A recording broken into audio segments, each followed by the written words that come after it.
There's a myth that saturated fat is good for you. Most of the folks in the paleo and keto communities think that the more saturated fat that you eat, the better. In fact, this was first posited as the cause of heart disease back in the 1950s by a very famous nutrition researcher from the University of Minnesota by the name of Ancel Keys. He published a very famous study called the 7 Countries Study that purported that animal fat, the more saturated fat that people ate, the higher their risk of heart disease.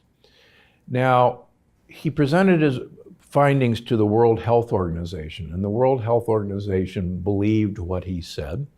And so the low-fat movement came about. Now, I've looked at Ancel Keys, all of his studies. I looked at them over and over again. And interestingly enough, Ancel Keys is tied for the longest living nutritionist on record. And Ancel Keys, I've had the pleasure of interviewing his housekeeper, ate huge amounts of olive oil. Now, olive oil is not a saturated fat. But what happened with Ancel Keys was people took his data and they thought he was demonizing fat. He wasn't at all. He was demonizing animal saturated fat. So what I've looked at Ancel Keys' data and my own data in that animal fats are associated with animal protein.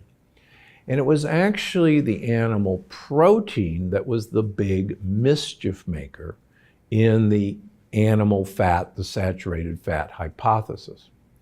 Now, so having said that, the more olive oil that I can get into you, the better your longevity and the better your brain health. And I've got a lot of tricks in the longevity paradox to tell you how to use olive oil or the polyphenols in olive oil to maximize your brain health and your lifespan.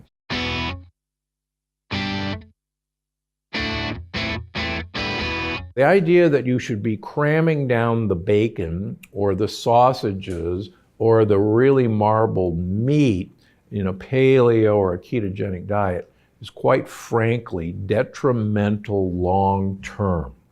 It turns out that animal protein, and it doesn't matter if the animal's a fish, it doesn't matter if the animal's an egg, if it doesn't matter if it's cheese, animal proteins absolutely cause you to age quicker, and absolutely in the case of beef, lamb, and pork, increase your risk of developing cancers.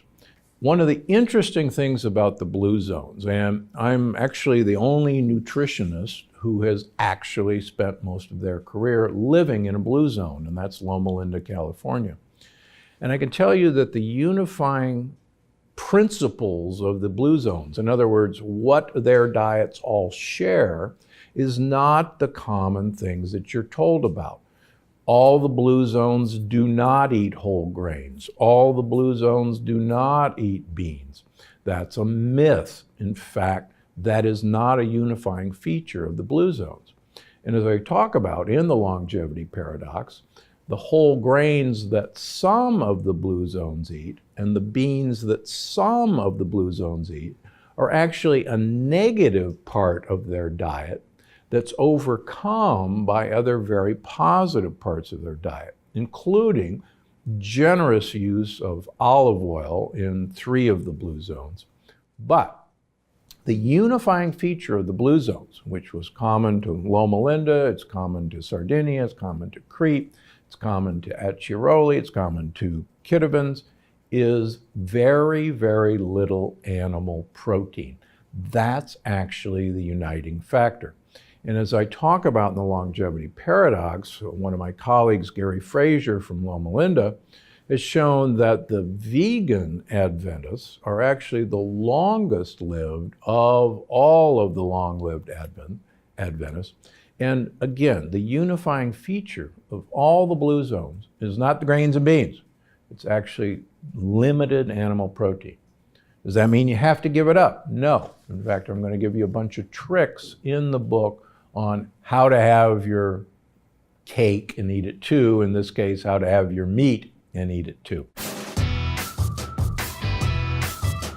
Are you able to recommend the ketogenic diet plant-based and avoiding, because yes, usually it's good. Yeah, I think that's the major mistake that people associate with a ketogenic diet or a paleo diet.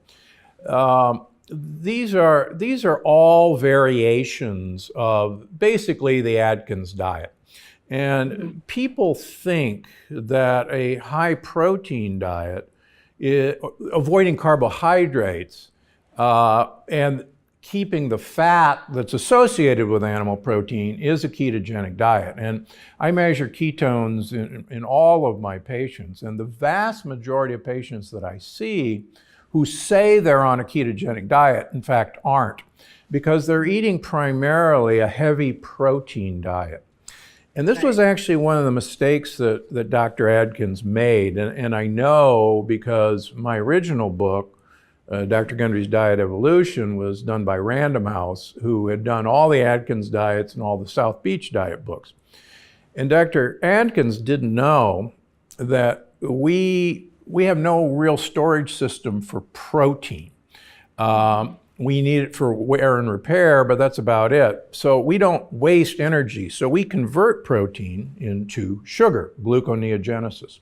Mm-hmm. And he actually died a fat man. And so many people in the ketogenic community don't know that protein will turn into sugar. So to get back to your question, I basically tell my patients that I want them to become a gorilla who lives in Italy.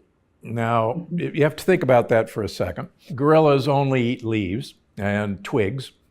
Mm. And why I want them to live in Italy, because I want them to consume 1 liter of olive oil per week. And that's a huge amount of olive oil. It's about 12 to 14 tablespoons a day. But there's a very interesting Spanish study of 65-year-old people who were followed for 4 years, and I'll briefly summarize it. One group had to have 1 liter of olive oil per week for 4 years and have a Mediterranean diet. A second group ate a low-fat Mediterranean diet. And the original study was to look at memory, and I'll forget about that. But the women in the olive oil group had a 67% less incidence of breast cancer over that time period than the women in the low-fat Mediterranean diet. So I think, so if you eat 1 liter of olive oil per week and avoid animal proteins, you're basically on about an 80% fat diet. And the carbohydrates that you're eating are basically leaves as a mechanism to get olive oil into your mouth. So that's what I do with my patients. Now, I'm not successful entirely. A lot of people will not give up animal protein, but the more I can diminish animal protein, the more successful I am with this program. And among other things, what I want to do is get the gut bacteria participating in educating the immune system. Most of the low-carb diets, whether they're a paleo diet, an Atkins diet, a keto diet, work because they're eliminating most of the lectin-containing foods, which are primarily in the vegetables and the grains and the beans that we're eliminating in those diets. So there wasn't anything miraculous about the high protein or the high fat diet. It was actually what was miraculous was the lectin elimination that they didn't talk about because they actually didn't know that that's why they worked.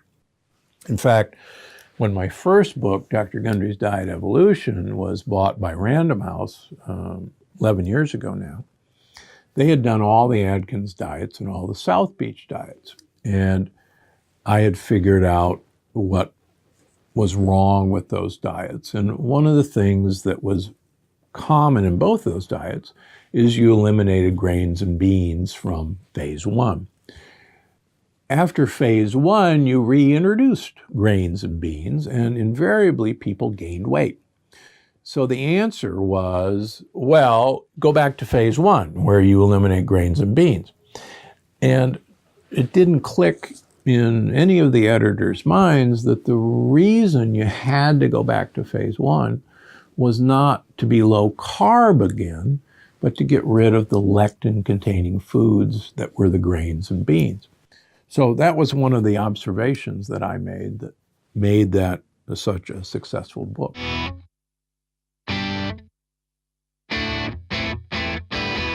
You know, a lot of people that are doing the ketogenic diet actually think all fats are the same. Like, they don't really decipher really good fats from bad fats a lot of time. And so really the reason why I wrote this book was to really dive deep and try to understand, is there a difference between, let's say, the fat in an avocado or the fat in wild seafood, and let's say the fats in bacon or butter? And it turns out there is a big difference.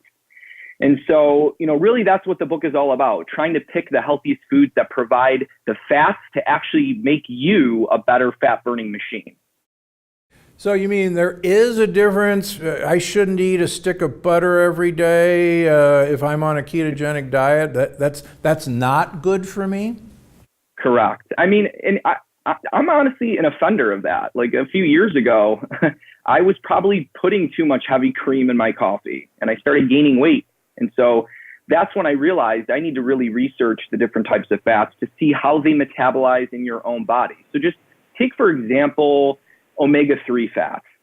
They actually increase your fat burning genes in the liver. So if you and I are sitting here and we're consuming 3 or 4 grams of omega-3s from, let's say, fish oil, or we're getting it from wild seafood, we are literally, our beta oxidation, our fat burning in the liver, is 20% higher. And if we're exercising, our beta oxidation in our liver, or our fat burning, goes up by 30%, simply by consuming more omega-3s.